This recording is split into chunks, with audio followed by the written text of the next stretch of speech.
arriving into here and now. Only there is a way to stay a witness to the stories in mind, to the stories in life, all kinds of stories. Here and now is the door, is coming into your center. First there is the surface of the mind with many, many stories, and with those stories you see the world. And if you have a bad story, your world looks bad. If you have a good story, your world looks good.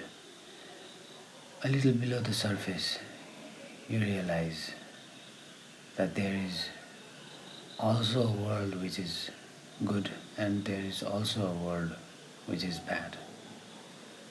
And you also see that all the people all around the world are constantly living in these two worlds, a good one and a bad one, hence having a good experience and a bad experience. But arrival to this point, it is possible to see the existence of both. This realization is beyond the duality. Whenever you see in the world that there is also good and also bad happening in the same topic, in the same subject, in the same story, then it is the state of non-duality, a little beyond from duality, a little within your core towards the reality. There is the reality and there is the presence of the duality. This presence of the duality is then the reality. And reality, the real, is one watching from beyond these 2 points. Then you see both at once. This vision, this seeing, this intuition is developed by thinkers and lawyers mostly. That they can see both sides of stories. Whoever could think, whoever could use the brain into analyzing sees the duality, the presence of the dual. Because everywhere in the earth, everywhere in the existence there is the presence of duality, and a little analysis is required and it is visible. So it is not very hard to arrive to the state of non-duality. It requires a little effort, but it is not so hard. Just the thought, just the analysis in the mind about presence of good and evil, day and night, whichever duality you are working on with, a little thinking within, a little use of imagination within, and then the duality breaks. When the duality breaks, the mind is a little at peace, because there is nothing to now fight about, nothing to hanker about, nothing to shout about, nothing to cry about. Then the mind becomes a little silent. And the gathering of these little silences clears the way, and soon here and now is achieved. Soon you arrive to here and now. At first the stories are seen, the duality is seen. Then the energy that sees is also seen. And as it is seen, the very energy that sees from within you, that sees when the eyes are closed, that hears when the ears are also closed, that sees that energy itself becomes the state of here and now. And at this point, here exists, now exists, and the witnessing of this here and now exists. And actually, the combination of the word here and now is the constantly happening universe, constantly changing universe this very moment. So once the ease of the mind and arrival into the here, into the now, the door is opened, the vessel is emptied,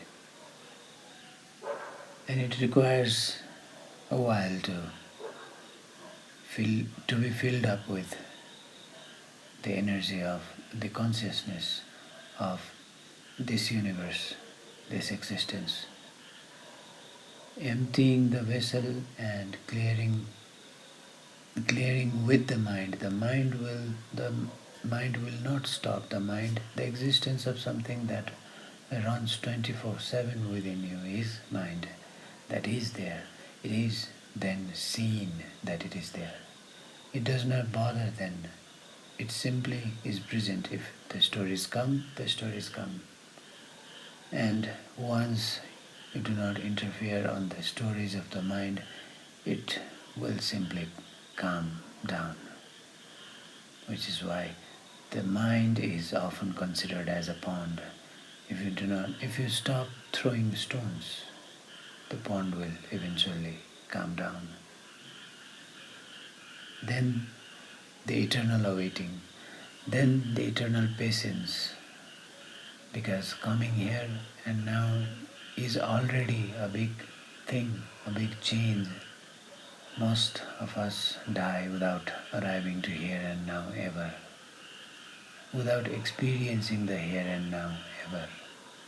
Some have the chance, some find it, some arrive, and some go beyond. Then the I disappears. The I who sees, who says I, disappears. Only the witnessing remains. Only the seeing, only the observing remains. And likewise there is the personal seeing and the waking up, the witnessing of the seeing of the personal, and similarly the cosmic seeing and knowing of the cosmic seeing. First there is left side, there is right side. Either way, the energy goes like a pendulum, first in the happy side, then in the sad side. It shifts. Sometimes the shifting is very quick, very, very quick. Someone scolds you, you are happy, and immediately you shift. Someone tells you something bad and immediately you shift. So the shift is very fast. Sometimes if no one is telling anything, no one is giving you a hard time, the shift is slow. You feel that you do not want to talk to somebody someday. You feel you do not want to work someday. Like this, the energy goes on by its own in the circle. And sometimes they are triggered, the anger is triggered. Sometimes the love is triggered. So triggering also happens. So, like a pendulum, in each side, the energy moves, the consciousness moves. And between the shifting of these two emotions, the good and the bad, right in the middle, just before it turns into the shade of bad experiences or bad emotions or negative emotions, there is a gap in which no emotions, or say mix of both of the emotions, are there. That is the key, that is the center to be used to arrive here and now. In that center you see there was happiness, now there is going to be a little bit entry into the sadness. So there was calmness, and there is this moment from where the anger, the experience of anger is going to occur, going to be, then right in the middle.